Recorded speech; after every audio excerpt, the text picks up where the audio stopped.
Hindi maikakaila na maraming fans ang natutuwa na ngayon kay Miss Kris Aquino dahil mas mukhang healthy at maayos na nga ang kanyang kalagayan ngayon.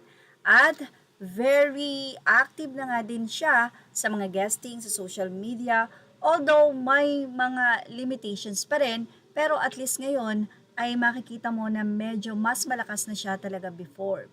Pero marami ang nagsasabi na tumaba nga ba itong si Miss Kris, nag-gain nga ba siya ng weight or nagmanas. Isang netizen nga ang nagsabi na pangit daw si Miss Kris Aquino.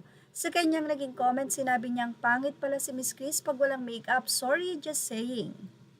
Sinagot nga ni Kris Aquino ang bashers na tumawag sa kanya na pangit. Though she didn't lambast the bashers who criticizes her actress TV host Kris Aquino, still answered the netizens who called her ugly when there was no makeup on her face.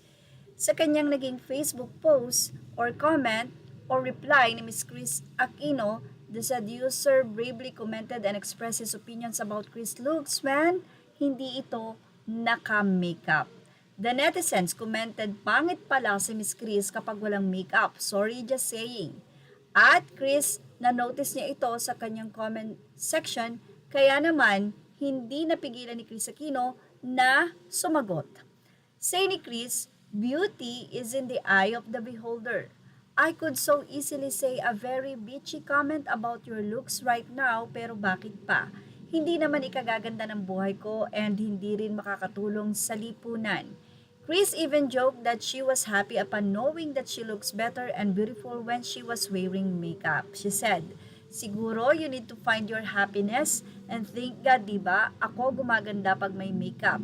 This is not the first time Kris answered some of her bashers, especially those who were involving her two sons, Bimbi and Josh.